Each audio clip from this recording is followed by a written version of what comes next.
Walton, in continuation.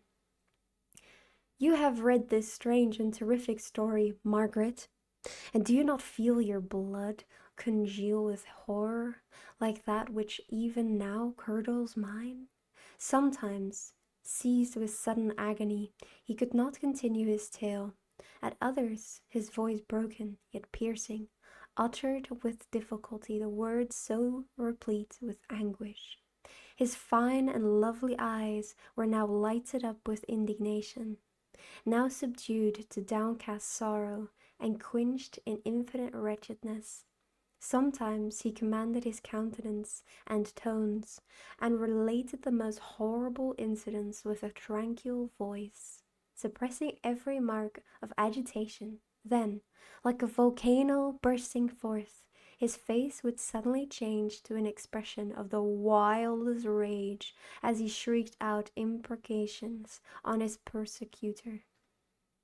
His tale is connected and told with an appearance of the simplest truth, yet I own to you that the letters of Felix and Safie, which he showed me, and the apparition of the monster seen from our ship, brought to me a greater conviction of the truth of his narrative than his asseverations, however earnest and connected. Such a monster has, then, really existence. I cannot doubt it, yet I am lost in surprise and admiration.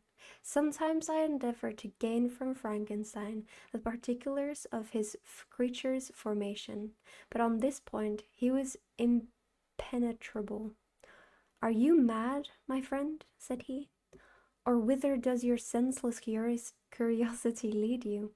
Would you also create for yourself and the world a demoniacal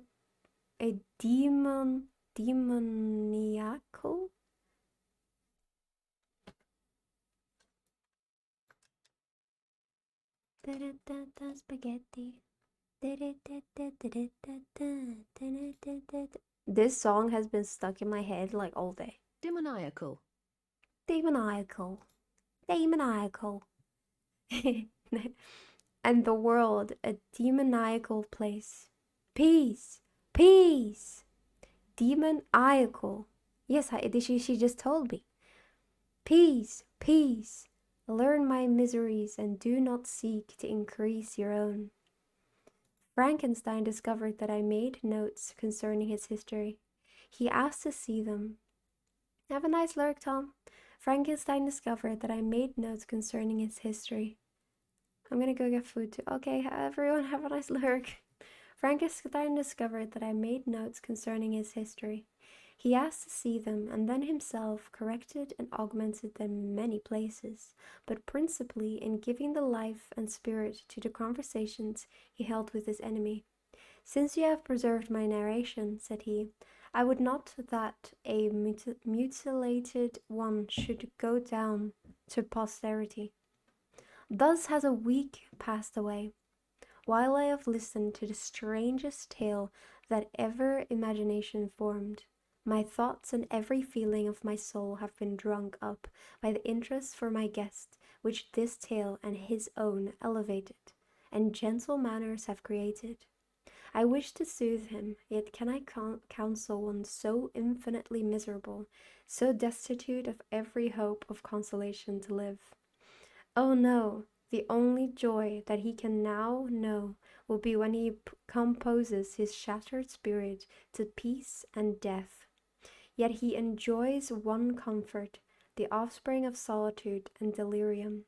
He believes that when in dreams he holds converse with his friends, and derives from that communion consolation for his miseries, or excitements to his vengeance, that they are not the creations of his fancy, but the beings themselves who visit him from the regions of a remote world. This faith gives a solemnity to his reveries that render them to me almost as imposing and interesting as truth. Our conversations are not always confined to his own history and misfortunes. On every point of general literature he displays unbounded knowledge and a quick and piercing apprehension. His eloquence is forcible and touching. Nor can I hear him when he relates a pathetic incident or endeavors to move the passions of pity or love without tears.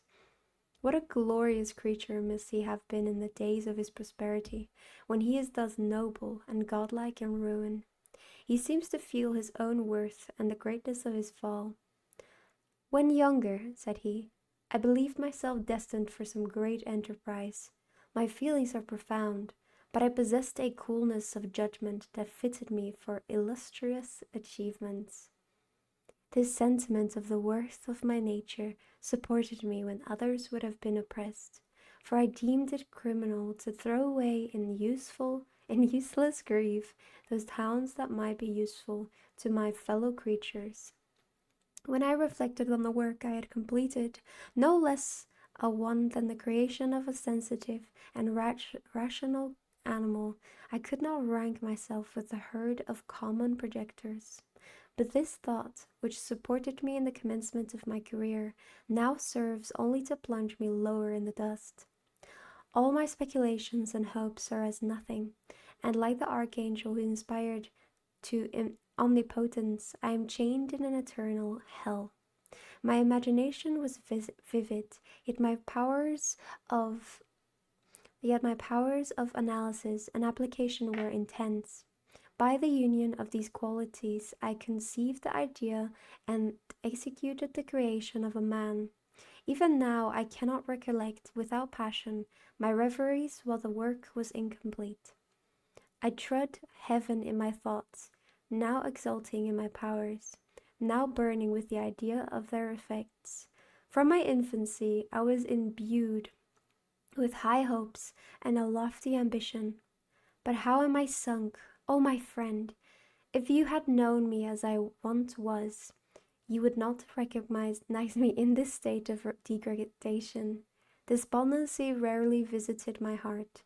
A high destiny seemed to bear me on, until I fell, never, never again to rise. Hi, Puma. How are you today?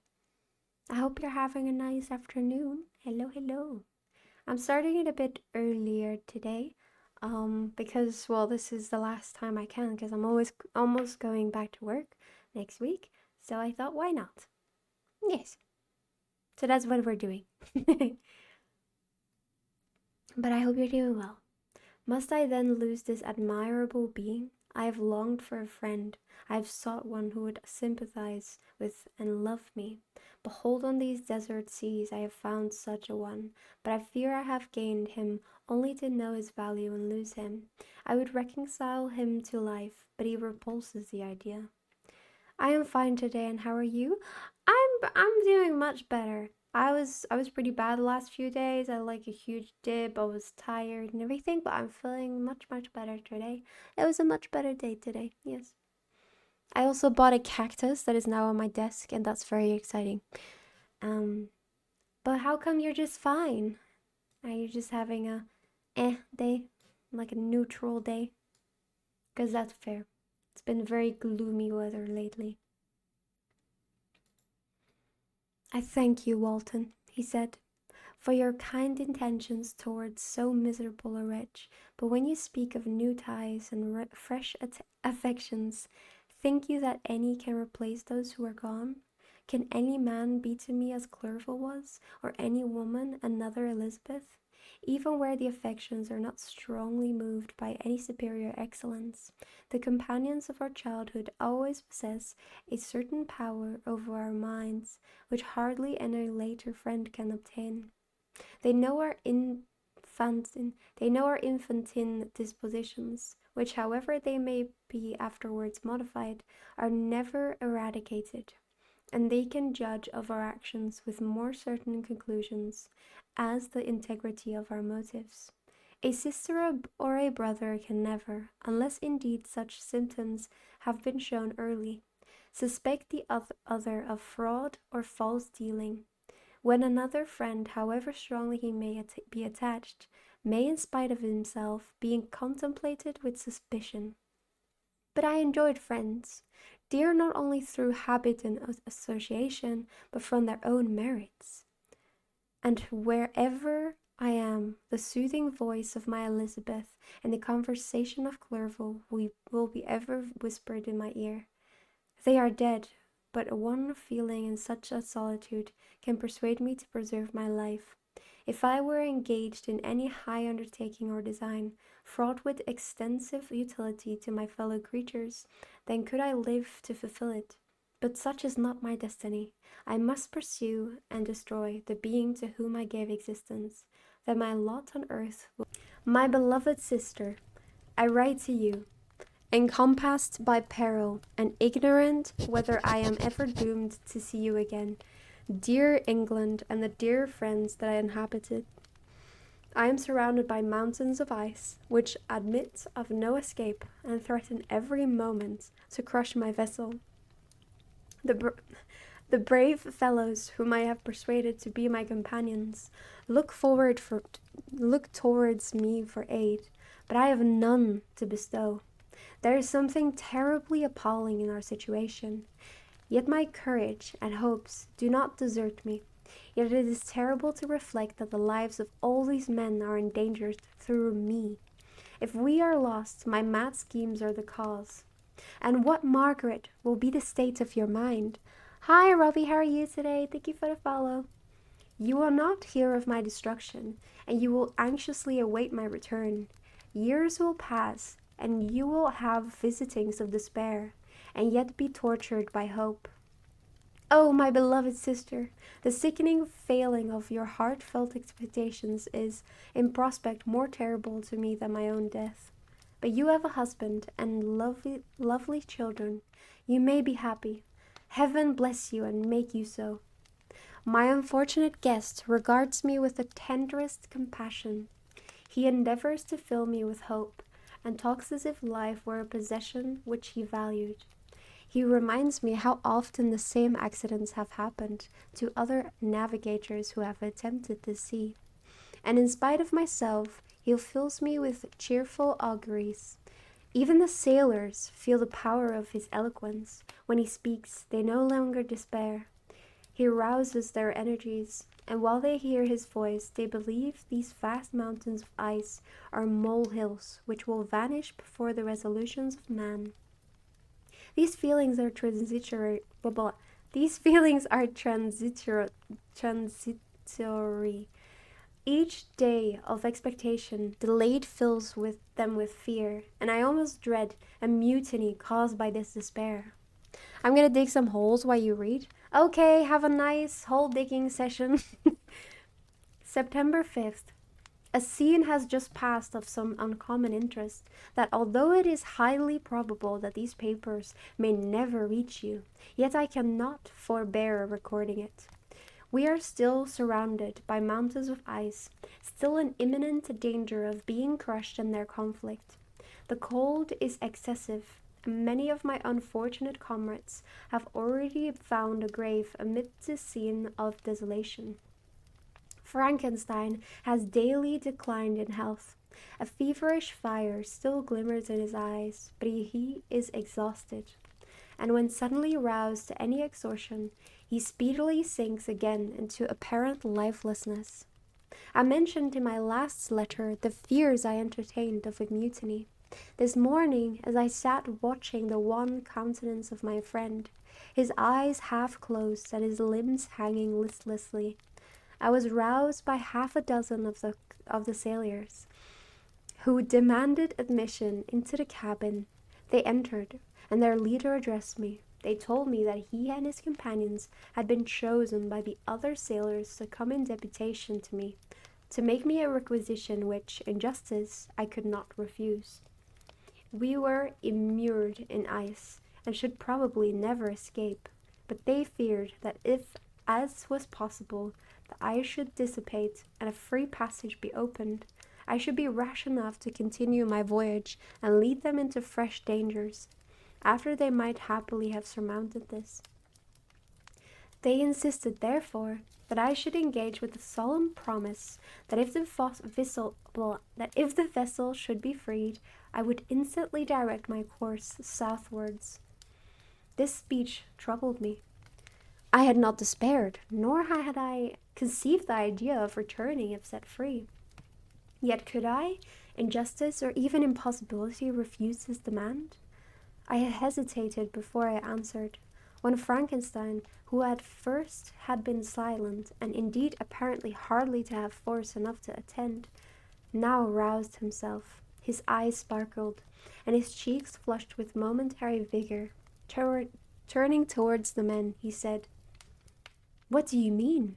What do you demand of your captain? Are you then so easily turned from your design? Did you not call this a glorious expedition? And wherefore was it glorious? Not because the way was smooth and placid as a southern sea, but because it was full of dangers and terror. Because at every new incident your fortitude was to be called forth, and your courage exhibited. Because danger and death surrounded it, and these you were to brave and overcome. But for this was it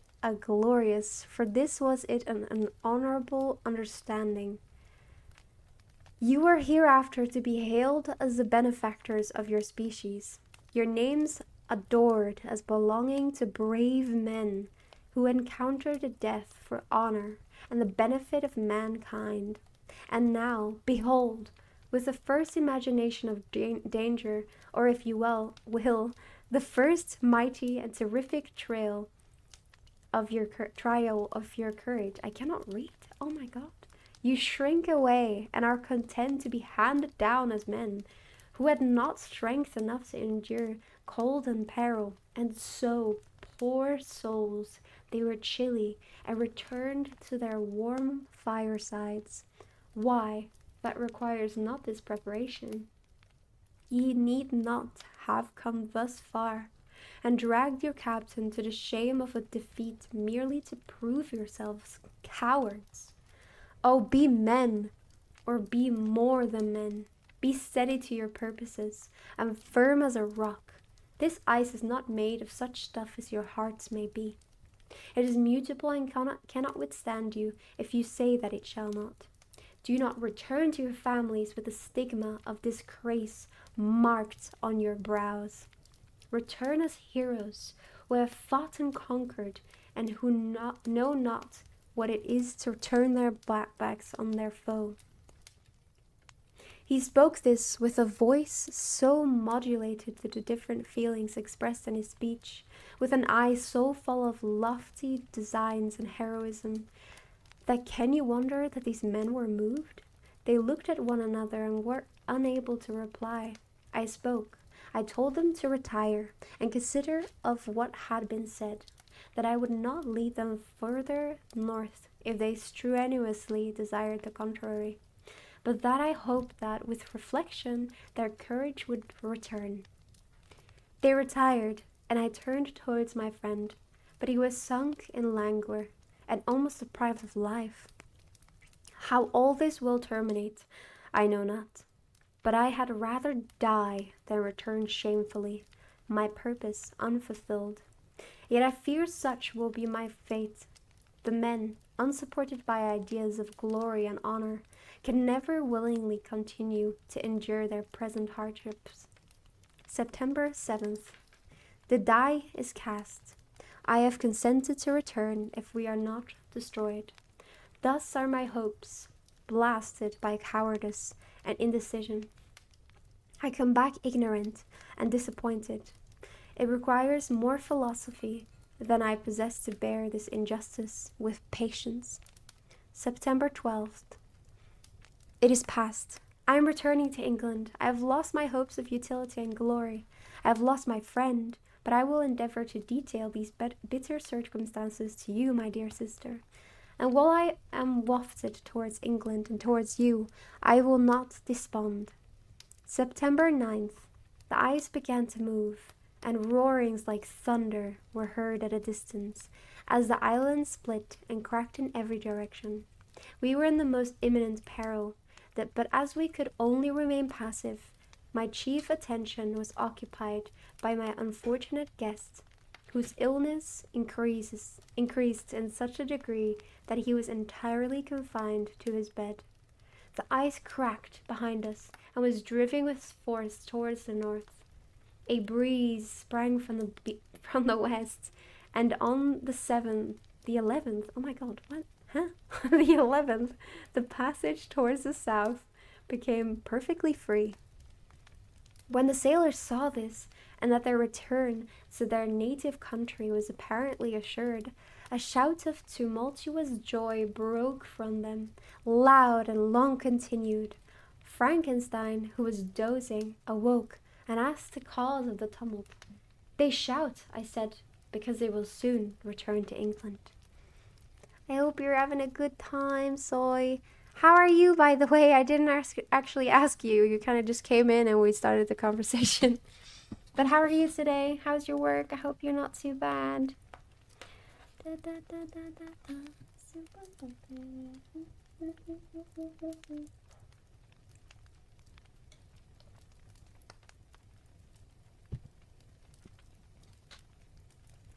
Ah, yes. Do you then really return? Alas, yes. I cannot withstand their demands. I cannot lead them unwillingly to danger, and I must return. Do so if you will, but I will not. You may give up your purpose, but mine is assigned to me by heaven, and I dare not. I am weak, but surely the spirits who assist my vengeance will endow me with sufficient strength. Saying this, he endeavored to spring from the bed, but the exhaustion was too great for him. He fell back and fainted. I'm good. Work was good. I hurt my wrist again at the gym last Monday, but it will get better faster this time. Oh my god. How did you do that? Was it to do with weights? Goodness me. Be careful. You gotta be careful. Very important. But I'm glad you're feeling good. That's great. It was long before he was restored, and I often thought that life was entirely extinct. At length he opened his eyes. He breathed with difficulty and was unable to speak. The surgeon gave him a composing draught and ordered us to leave him undisturbed. In the meantime, he told me that my friend had certainly not many hours to live. His sentence was pronounced, and I could only grieve and be patient. I sat by his bed, watching him. His eyes were closed, and I thought he slept. But presently he called to me in a feeble voice, and bidding me come near, said, Alas, the strength I relied on is gone. I feel that I shall soon die, and he, my enemy and persecutor, may still be in being. Think not, Walton, that in the last moments of my existence I feel that burning hatred and ardent desire of revenge I once expressed. But I feel myself justified in desiring the death of my adversary. During these last days, I have been occupied in examining my past conduct, nor do I find it blamable. In a fit of enthusiastic madness, I created a rational creature, and was bound towards him to assure, as far as was in my power, his happiness and well-being. This was my duty, but there was another still paramount to that. My duties towards the beings of my own species had greater claims on my attention because they included a greater proportion of happiness or misery. Urged by this view, I refused, and I did right in refusing, to create a companion for the first creature. He showed unparalleled malignity and selfishness and evil. He destroyed my friends. He devoted to destruction being who possessed exquisite sensations, happiness, and wisdom. Nor do I know where this thirst for vengeance may end. Miserable himself, that he may not render no other wretched, he ought to die. The task of his destruction was mine, but I have failed when actuated by selfish and vicious motives. I asked to undertake my unfinished work, and I renew this request now, when I am only induced by reason and virtue. Yeah, I just do the wrong motions. It's literally a skill issue. Oh my goodness. Maybe hire a trainer for like a month and see how to do it properly? I'm not sure. I cannot advise on this. You are much better at working out than me. Yet I cannot ask you to renounce your country and friends to fulfill this task. And now that you are returning to England, you will have little chance of meeting with him. But the consideration of these points and the well balancing of what you may esteem your duties, I leave to you. My judgment and ideas are already disturbed by the near approach of death. I dare not ask you to do what I think right, for I may still be misled by passion. That he should live to be an instrument of mischief disturbs me. In other respects, this hour, when I momentarily expect my release, is the only happy one which I have enjoyed for several years. The forms of the beloved dead flit before me, and I hasten to their arms. Farewell, Walton. Seek happiness in tranquillity and avoid ambition, even if it be only the apparently innocent one of distinguishing yourself in science and discoveries. Yet why do I say this? I have myself been blasted in these hopes. Yet another may succeed. His voice became fainter as he spoke, and at length, exhausted by his effort, he sank into silence.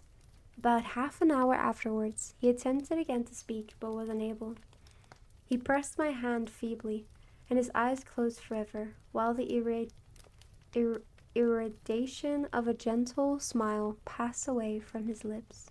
Margaret, what comment can I make on the ultimate untimely extinction of this glorious spirit? What can I say that will enable you to understand the depth of my sorrow? All that I should express would be inadequate and feeble. My tears flow, my mind is overshadowed by a cloud of disappointment, but I journey towards England, and I may there find consolation. I am interrupted. What do these sounds portend? It is midnight. The breeze blows fairly, and the watch on deck scarcely stir. Again there is a sound of a human voice, but hoarser. It comes from the cabin where the remains of Frankenstein still lie. I must arise and examine. Good night, my sister. Great God! What a scene has just taken place! I am yet dizzy with the remembrance of it. I hardly know whether I shall have the power to detail it. Yet the tale which I have recorded would be incomplete without this final and wonderful catastrophe. I entered the cabin where lay the remains of my ill-fated and admirable friend. Over him hung a form which I cannot find words to describe. Gigantic in stature, yet uncouth and distorted in its proportions. As he hung over the coffin, his face was concealed by long locks of ragged hair, but one vast hand was extended, in color and apparent texture like that of a mummy. When he heard the sound of my approach, he ceased to utter exclamations of grief and horror, and sprang towards the window. Never did I behold a vision so horrible as his face, of such loathsome yet appalling hideousness. I shut my eyes involuntarily, and endeavored to recollect what were my duties with regard to this destroyer. I called on him to stay. He paused, looking on me with wonder, and again turning toward the lifeless form of his creator. He seemed to forget my presence, and every feature and gesture seemed instigated by the wildest rage of some uncontrollable passion. "This is also my victim," he exclaimed. "In his murder my crimes are consummated. The miserable series of my being is wound to its close. O Frankenstein, generous and self-devoted being, what does it avail that I now ask thee to pardon me? I, who irretrievably destroyed thee by destroying all thou lovedst. Alas, he is cold. He cannot answer me." His voice seemed suffocated, and my first impulses, which had suggested to me the duty of obeying the dying requests of my friend in destroying his enemy, were now suspended by a mixture of curiosity and compassion. I approached his tremendous being. I dared not again raise my eyes to his face. There was something so scaring and unearthly in his ugliness. I attempted to speak, but the words died away on my lips. The monster continued to utter wild and incoherent self-reproaches. At length, I gathered resolution to address him in a pause of the tempest of his passion. Your repentance, I said, is now superfluous. Superfluous. That's a difficult word. Oh my goodness. If you had listened to the voice of conscience and heeded the stings of remorse before you had urged your diabolical revenge to this extremity, Frankenstein would yet have lived. I do that now. I got them from the hospital last year when I hurt both wrists. Now it's only my left one. Oh, goodness. Oh, be ever so careful. Maybe the exercises are not made for you. I don't know. Goodness me. You gotta be careful, so you gotta take care of yourself. And do you dream? Said the daemon. Do you think that I was then dead to agony and remorse? He continued, pointing to the corpse, he suffered, not in the consummation of the deed. Oh, not the 10,000 portion of the anguish that was mine during the lingering detail of his execution. A frightful selfishness hurried me on, while my heart was poisoned with remorse.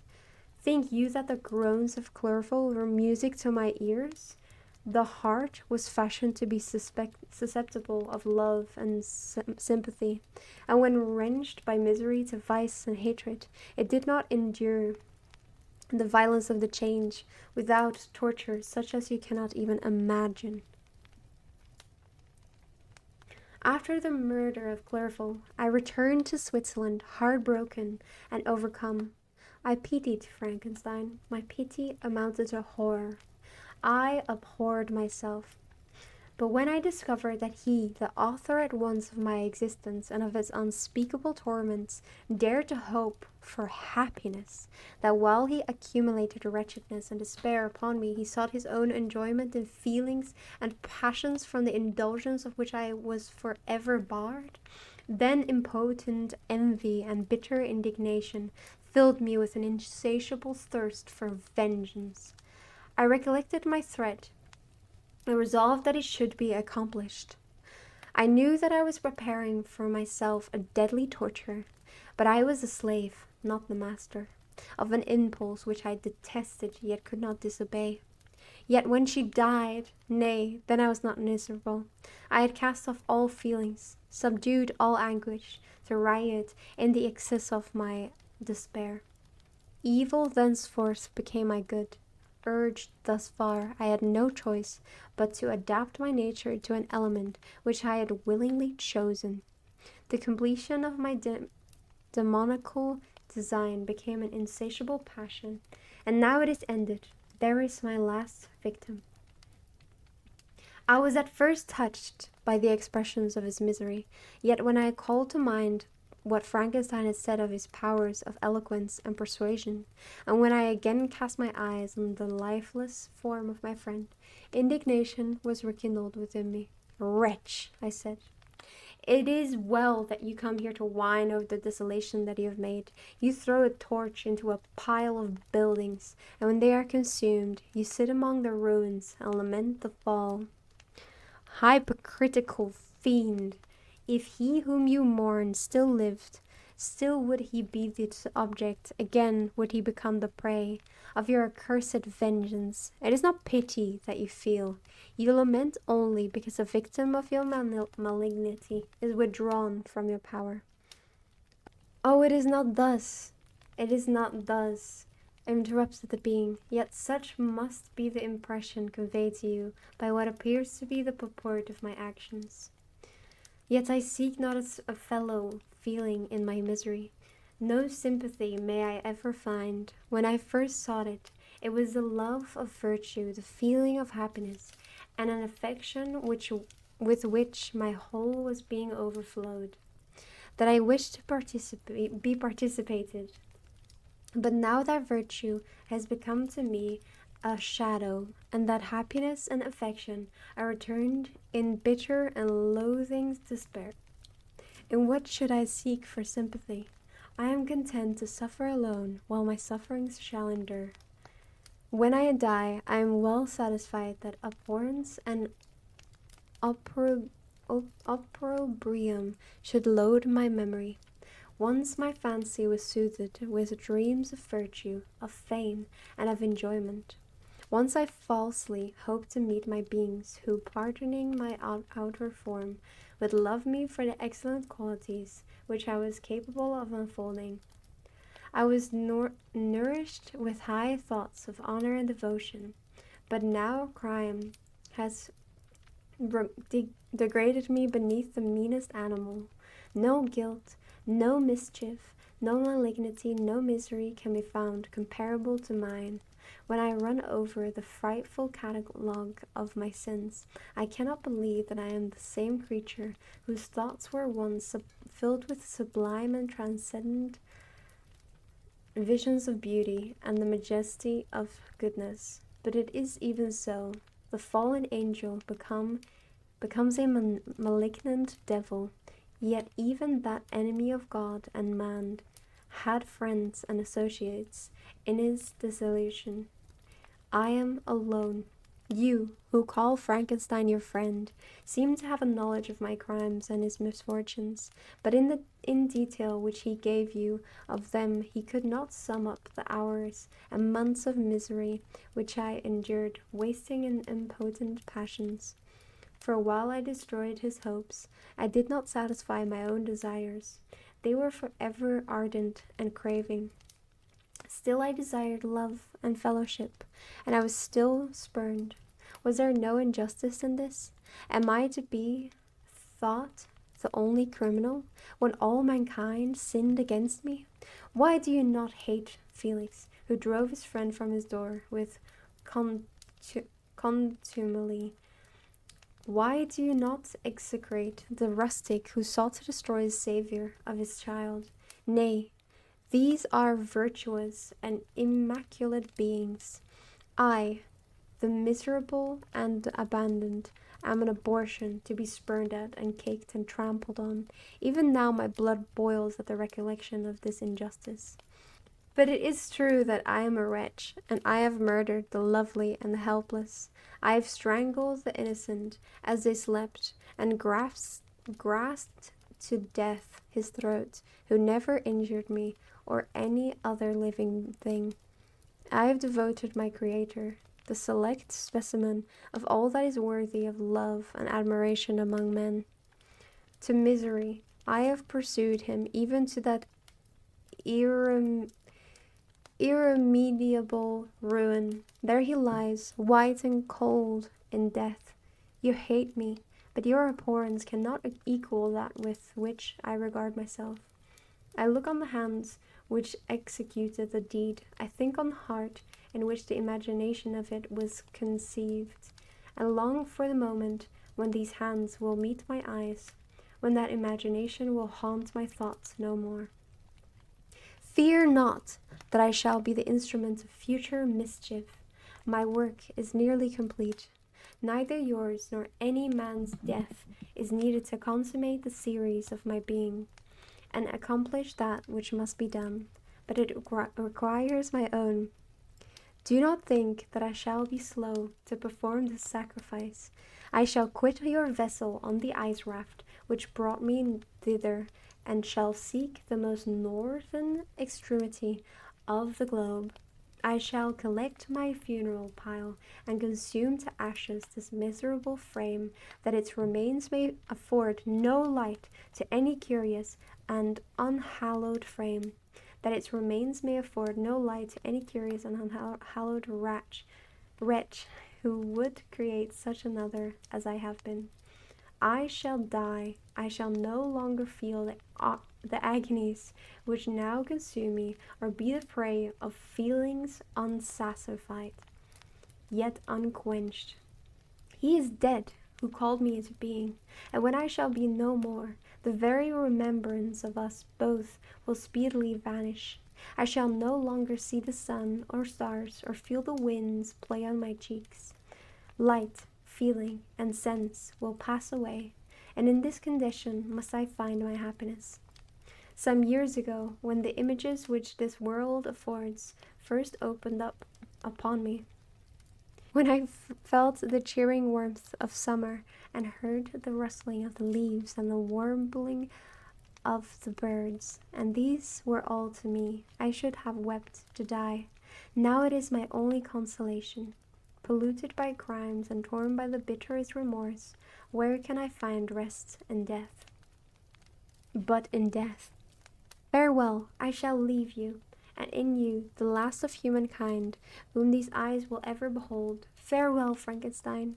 If thou wert yet alive, and yet cherished a desire of revenge against me, it would be better satiated in my life than in my destruction.